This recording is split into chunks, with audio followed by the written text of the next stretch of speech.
It's AA time, but no alcohol to be served or talked about here. Only two absolute chads of the A category as we've got Abbasid up against Anatan in an Ayyubid Chinese showdown.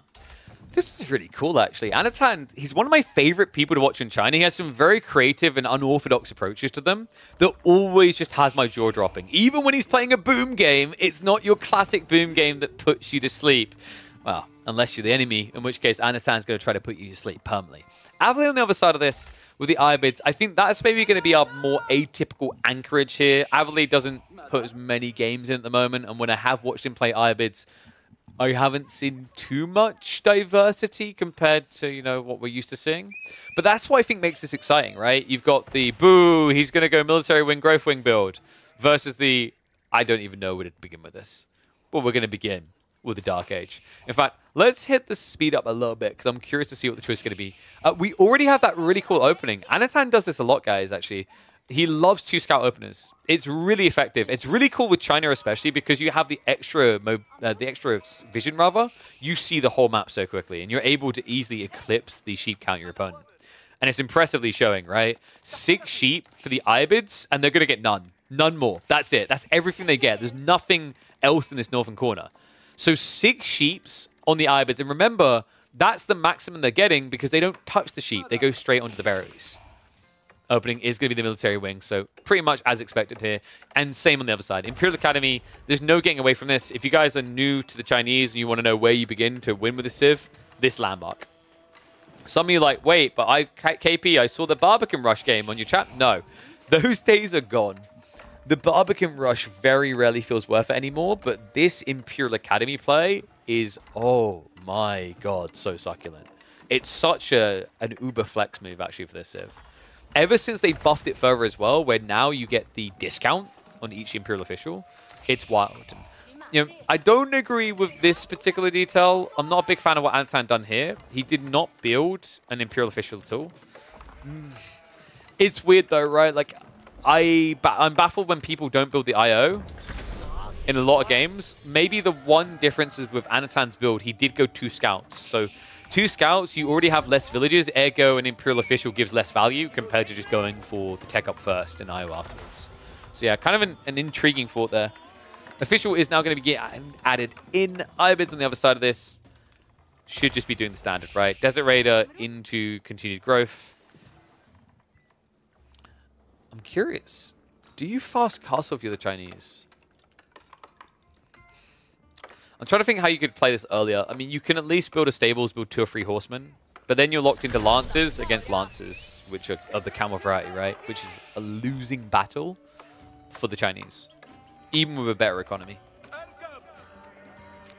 But I'm wondering if you, like, even just ignore Song. God, that feels weird to say. Because you are capable of mirroring a fast castle time, by the way. Like, China can get to castle quicker than Ayyubids. Imperial official goes 20% more.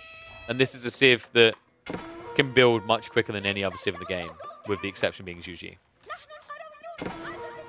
Stable's getting added by Abbasid. Okay, so he's going to look to strike first and strike harder. Oh, that's a vicious snipe out. So takes 3 sheep away. However, Anatan still has the majority, right? Yeah, 15 sheep to 5. How fast can Abbasid get castle? I'm trying to remember the exact timings here. Someone can correct me if I'm wrong. I feel like it's around 8 minutes, usually. But Abbasid's not fast castling. He's going mass Desert Raiders. Wait, but this feeds into the perfect situation for Anna, right? I mean, he could have went for Horsemen, which would have worked really well here, but instead, he's just going to mass Archers. Which I know sounds weird, because you expect Zhuge Nu. But it's a justified counter now, right? Like, think about what Abbasid spent on this. He actually actively produced 2 extra Desert Raiders. That's 360 resources there already. Then the stables, that's another 150, right? So he's in the hole for 530 resources. So double archer range at 300. And then you add in, like, what, 6 archers? You spend a little bit more, but then you counter all the further Desert Raiders down the line. Yeah, Abbasid got baited, man. He was either expecting Pro Scouts or expecting Horseman opening. There's no other reason to do this. Because, like, you can't easily dive the TC either, right? Hand cannon slits are a stinger.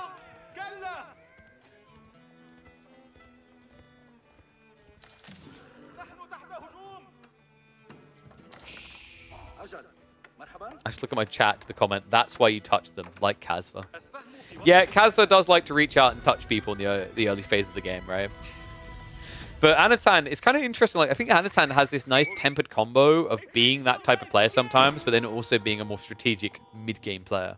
That's really where I've been kind of marveling at the way Anatan and Kiljadi have evolved as players in the last year. They've both got that beautiful blend of early aggro and mid-game focus. Anatan, good God. And I rest my case about the whole point of all-in aggro where it is appropriate. We have got 13 archers already. Remember, he can supervise these to pump them out at a ludicrous pace every 6 seconds. Horsemen cannot pump out quick enough to mirror that. 23 seconds. If Anno rushes a blacksmith now, this is disgustingly strong. It's the only thing missing, right? Like, if you're doing just archers, you need blacksmith tech. And we've already seen an Ayyubid player today forget about those, right? It's very easy for Ayyubid players to forget about blacksmiths before castle.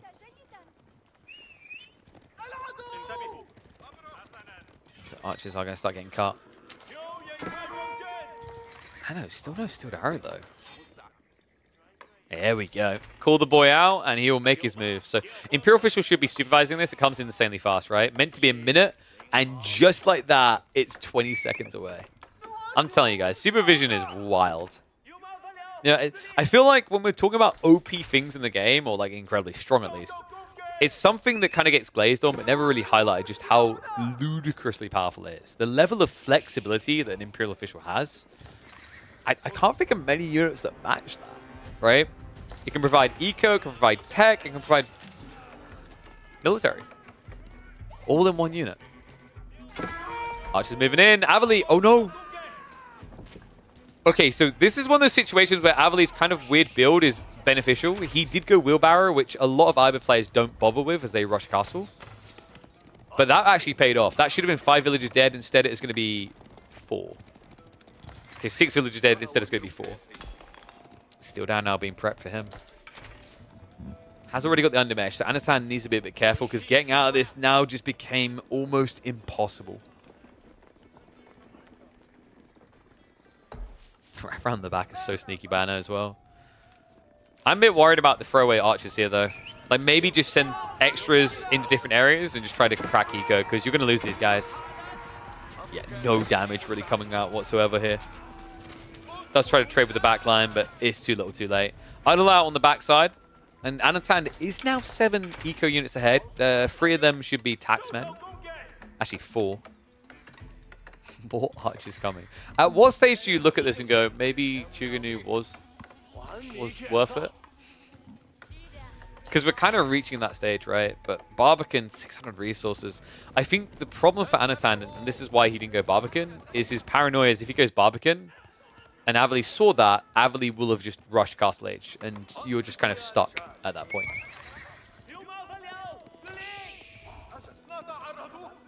What do you guys think? 1's if you believe in the Chinese power, 2's if you believe in the Ayyubid power here.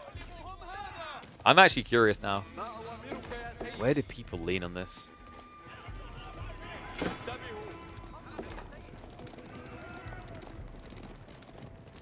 Because I think Avali has to go in, right?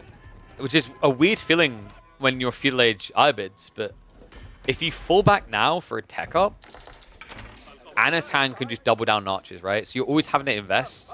But if you're always investing and that's the full stop, right, you're just behind. You've already lost 4 workers, and also there's the taxman detail, which inflates further. It's like you can't just play a stalemate game where no one attacks anyone, right? And you can't just rush castle because Anatan keeps posturing. So a very sticky situation for Avali here. If he can draw the attention to the backside of Anatan's base, he can sneak a tech up, and I think that is what Avali's leaning for here.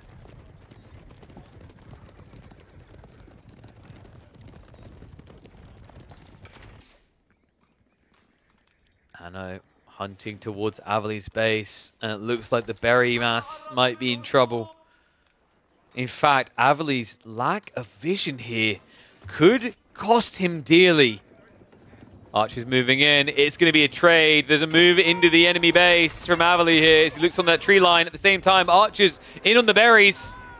Villagers run for their life. Is the reaction going to be good enough at home? Horseman diving now underneath the TC. Spearmen are starting to rally for the defense.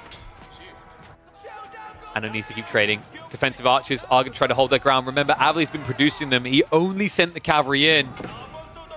And the trickler troops may be a little bit too slow. Archers chasing onto this. A little bit too slow to actually catch up to the villagers as well with the wheelbarrow. And Avali, I think that was about even of an exchange. I'm just a bit worried about what happens next here, right? Like, you lost a decent amount of cav. You're still not ready for a tech up. In theory, if Anatan sniffs this out and starts heading for you, he should still have the economy to break you.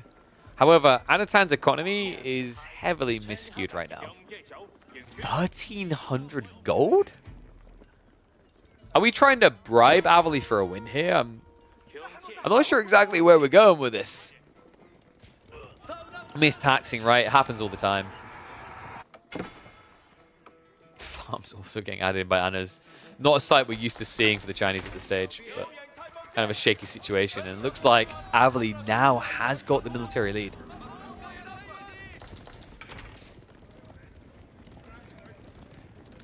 And yeah, all that gold is from taxation.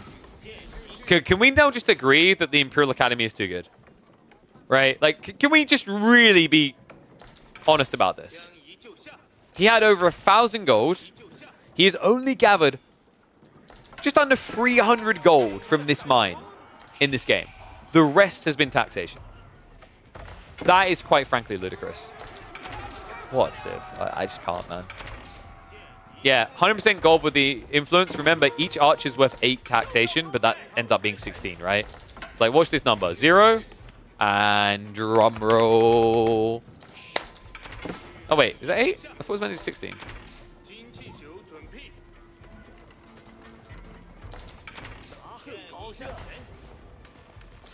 I mean, 8 is still ludicrous, though.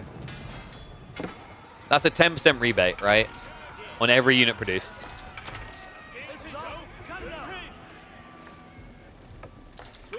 But this is the difference, right? Like, you normally wouldn't notice because in most Chinese games, they go Zhuge Nu mass. So the gold just gets spent, right? But mass archers really reveals how crazy that eco is. That's wild.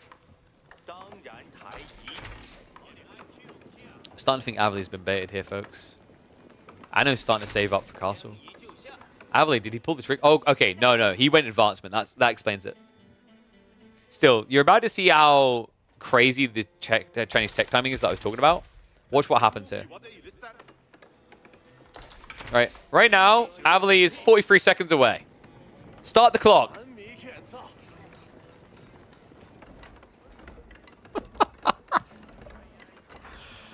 There's no other civ that can do it to this extreme, right? It took him 20 seconds to reach Castle Age.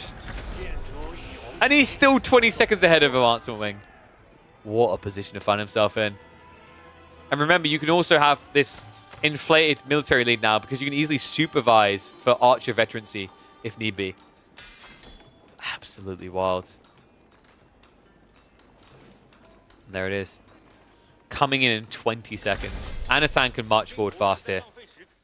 Tech up queued on the other side. Avali did at least get Golden Age 2, so he somewhat competes, right? It takes him 40 seconds to get his upgrade. Antan wants to strike before that, though. Cav on the backside is at least going to be annoying, but a few spearmen should be sent to deal with that. Instead, Anatan is sending everything across to Avali's base. Veteran archers up against feudal. At least they're opening this fight. Anno needs to get the rest of the wave in here, though. Numbers are going to favor him. Avali needs to retreat away from this. The veterancy's still not in yet. He has actually got the ranged armor 2 also coming in, but the steeled arrow on the way to contest that. Anatan able to push Avali off of the Fordir. This will Gulam in a little bit of trouble as well, even with the angled surfaces. Spearmen are now starting to dive into the eco. Avali needs to be careful not to start hemorrhaging here because look at what's happening. Anatan notices the distraction, notices the draw of attention, and comes in on the other side. And he's hunting everywhere. It's coming at a price, though. Trade in the enemy base, and Avali does find 3. Can he find more, though? Moving across the deer now. Anno, where's the food? Where's the units? Has nothing to defend here. That's big idle right now. Anatand, 36 workers not working. So are they really workers anymore at that stage? Spim in the meantime are going to go for the trades. And Archers continue to hunt on the flanks. Avali quick on the move.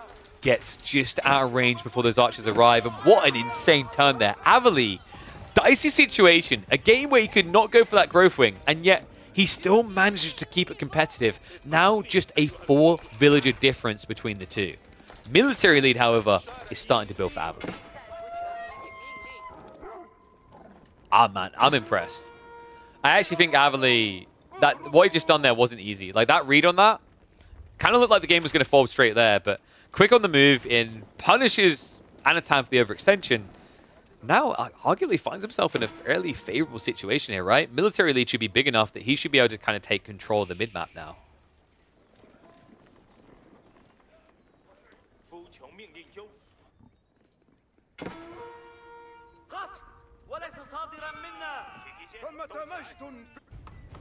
Farms are now being added by Anno, but we're far away from granary levels, folks.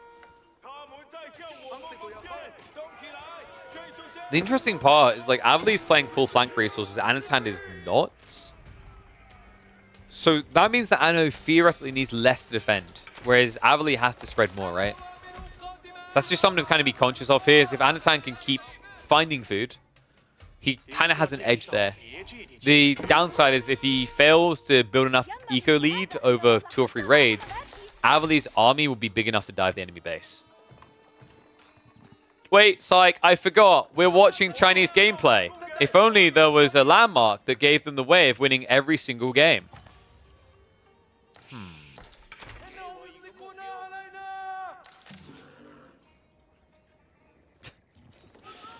Is it time for a Nestabees rant? I think you guys know where I'm going with this.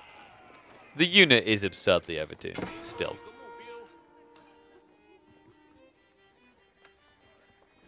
I think that's something that can be said about a lot of Siege at the moment. I kind of feel like Siege should have a longer setup time, to be honest.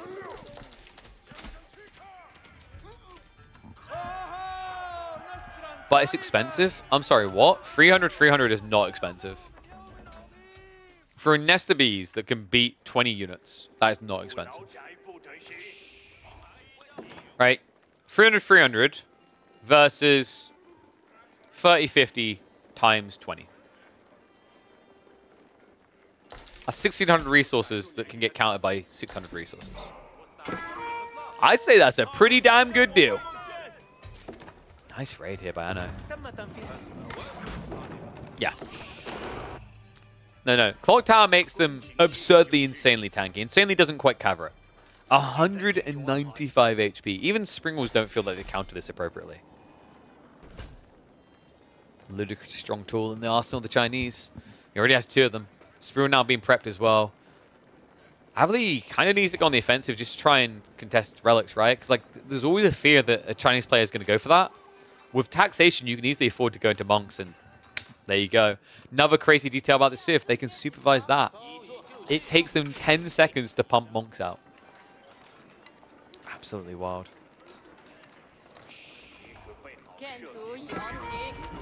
Mr. Bees! Oh, no. Avali, he took the bait. Second flurry comes out. This is what I mean, right? There's only a few things that when you dive like that, it forces you to think twice with an army like this, with the Ayyubids. And, you know, Nestabees is one thing. I think the only other that comes to mind is like maybe, you know, White Tower at this stage in the game. There's just not many that would make you falter that way. Spring's now being added in, but once again, that detail around the differences in health, right? Oh, big mistakes made! Avali loses the Manjanique. Spring's being built up now, but look how tanky they are! How is this reasonable? The Springwalls don't even counter the Nestabees! I just can't, man. I just can't. I lose my crap every time I see these units. Avali's in trouble, guys. He can't afford anything but archers. 250 food income, and he's about to be claustrophobic in his base. Raid hit on the east side. Even with him retaining control there, there's not much berries left to farm there, right? And also, hand in the cookie jar. He was getting ready for a TC transition. Oh, wow. all it took was Avali walking up to the Chinese base. All it took was for him to kick the bee's nest. And then it kicked him back in the teeth. Deer on the front side as well. Boar, of course, is not something you can even access. You have to set up farms. Oh, God.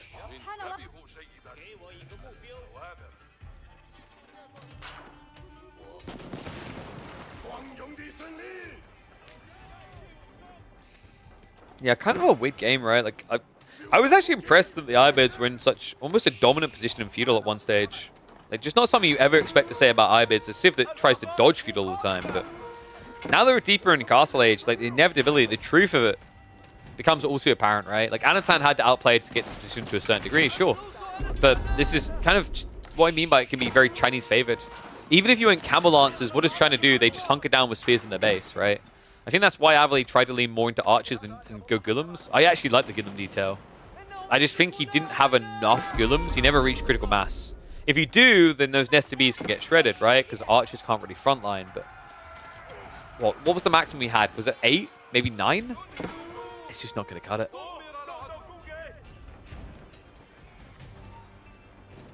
To think Relic spread is going to end up just being 2 to 3, even though Avali went for them so much earlier.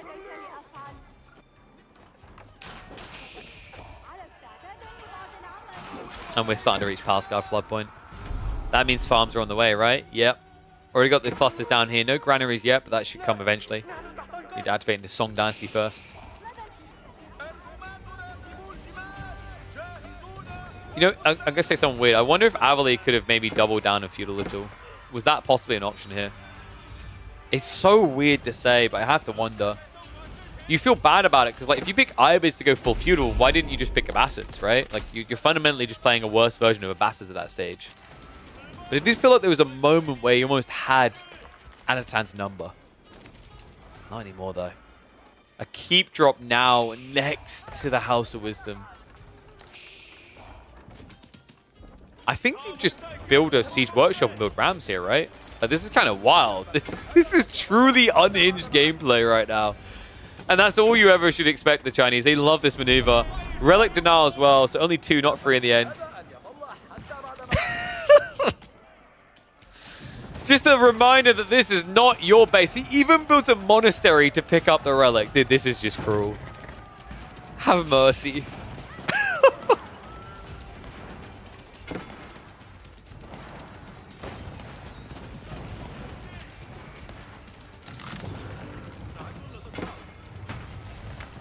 Siege Workshop follow-up now that we talked about, right? So this should be what? Trebs or Rams? I think Rams is actually kind of cool here, but Trebs is safe because then Springles can't counter you at all. Damn. I mean, Avali does have 2 TC versus the 1 of the Chinese, right? That maths on that might change soon. And by the way, guys, another thing that's really underrated and dumb, this. 555 HP on a battering ram. Reminder that that goes even higher in the late game. Just to demoralize Avali, let's let him know that this is now your Relic. Thank you for that.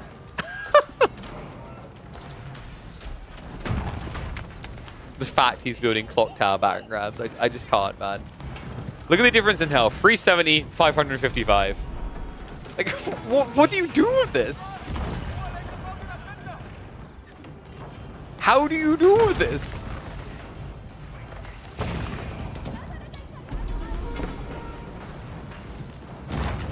Well, Trebs are at least sieging through the castle. I think the problem is the House of Wisdom is going to be gone before the castle is. This should just be GG. I mean, Avali, he doesn't have an army to fight this at all. This might be one of the most depressing ends to a game for an Ayyubid player I've seen. Damn. What a statement. A keep drop on top of the House of Wisdom. They're telling you to get the duck out of your game.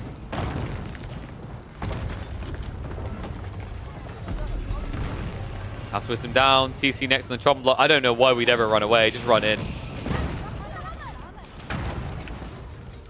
Springles are trying to counter this out, but it's just pathetic. They really don't kill quick enough. Villagers now being pulled to try and kill off the Rams. But That's going to be all she writes on this one. Man, oh man, Ayyubids, they are on quite the losing streak at the moment. The nest of bees!